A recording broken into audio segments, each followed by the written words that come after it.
When you're in any form of relationship with a very manipulative person, such as a narcissist, or it could be other manipulative people as well, one of the key things they do is they try to keep you weak.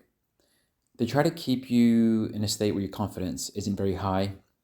They try to keep you in a state where you're always somewhat drained. You're never quite 100% yourself. Maybe on the best of days, you're 50% of yourself, with the other 50% of yourself being used to supply them. They they operate as some form of suction of your energy vampires. They just have ways of causing your energy to flow towards them. So you're never quite as perky, as chirpy rather, as you would usually be. So they keep you weak. They keep your confidence low. They keep you somewhat drained. But at the same time, they future fake you into thinking that sticking with them is the right thing to do. Maybe they interact with you such that they give you this expectation that they have a lot of good to offer that other people don't. They are unique to you, they are unique to your life, and you just, even though you feel drained, constantly confused, not quite your old self, you don't really have the strength to leave. And not just that, you don't really think it's the right thing to leave.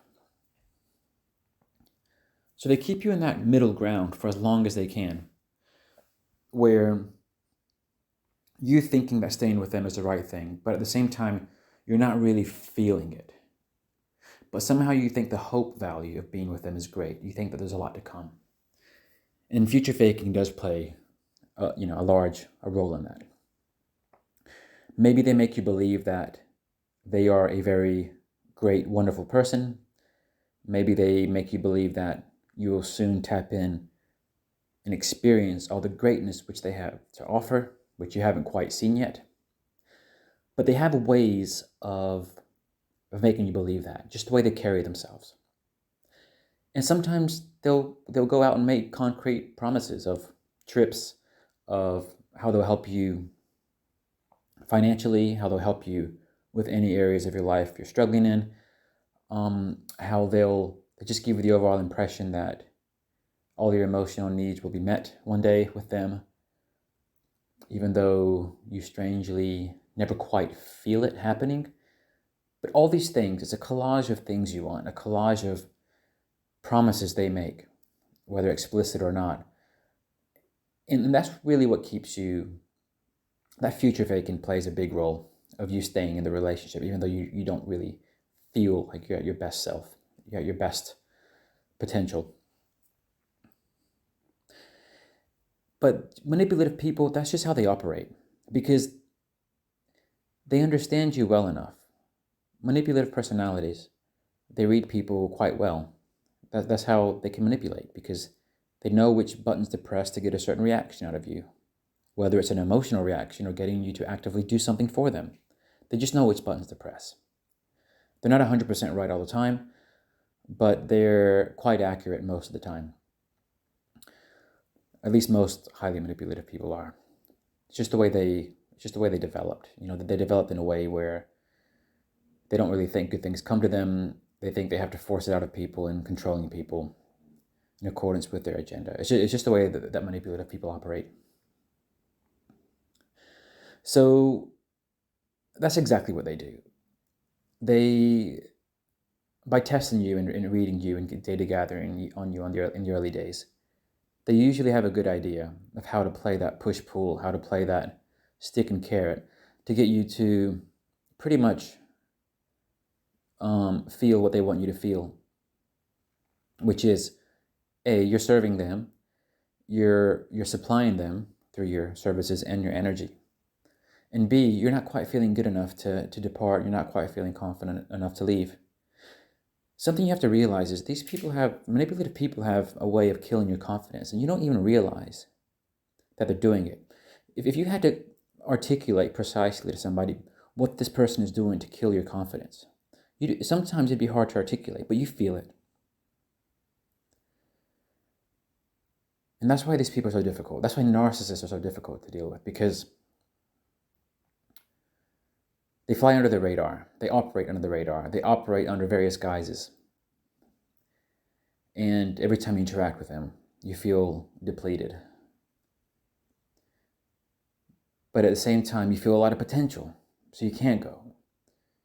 It's just this weird roller coaster of emotions that they make you feel. But over time, your predominant feeling is one of being drained, fatigued, losing your sense of life, losing clarity of any purpose you would have had. Soon your purpose becomes trying to survive. And then you wonder, how did I get from being that perky personality who just was overflowing with energy to somebody who can barely get up out of bed in the morning? It's hard to see. It's hard to see exactly where that switch happens. It happens gradually over time, until one day you wonder, what's wrong with me? How have I been manipulated to the point where I've basically given my all without realizing I've given my all? And again, it all goes back to the fact that for these people to keep you under their control, for these people to keep you in their orbit, to keep you serving and supplying them, they need to keep you weak. You have just enough strength to do the things that they want and to energize them, but you hardly have anything else left. The perfect manipulator strikes that perfect balance. Precisely that, which is they make sure you're not too exhausted and fatigued to serve them, to serve their needs, and to energize them as they need you to, but you're too fatigued, too exhausted to do much else on top of that. And through getting to know you, through testing you, they get you to settle in that nice groove for them. And it's a hard place to bounce out of because you don't really know what hit you. And sometimes you question your own sanity, like, why am I feeling like this?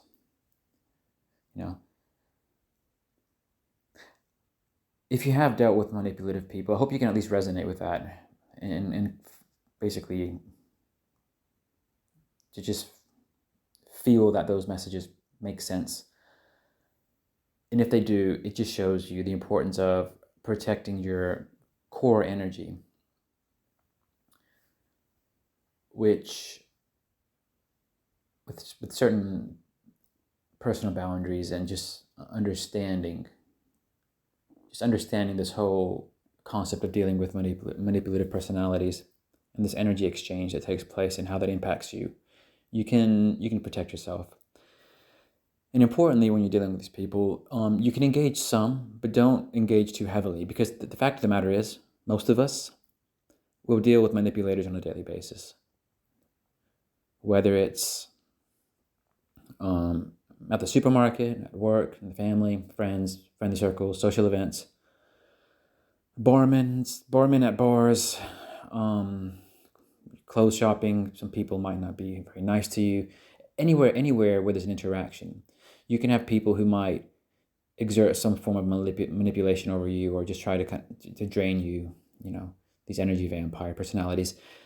So you can't avoid them, obviously, 100%. But you can keep interactions with people, light touch where needed, and also, in some cases, you can avoid them altogether. But don't forget, you can never change anyone else but yourself. You can never, ever turn a manipulative person into a non-manipulative person. You can never, ever turn a narcissist into a non-narcissist. You have to accept that. But you can coexist with these people. And there's a lot of material out there to help you achieve that if you're struggling with that. And there are lots of techniques that work, that properly work. So just acknowledge that. And if you do need to work on yourself, you can work on yourself and you can achieve the outcome you want. Like I said, there's lots of ways. And if you have the will, you will have the way. And just make the changes that are right for you. Yeah, it's always interesting, this conversation around protecting ourselves from certain personalities, but we all have the power to do it.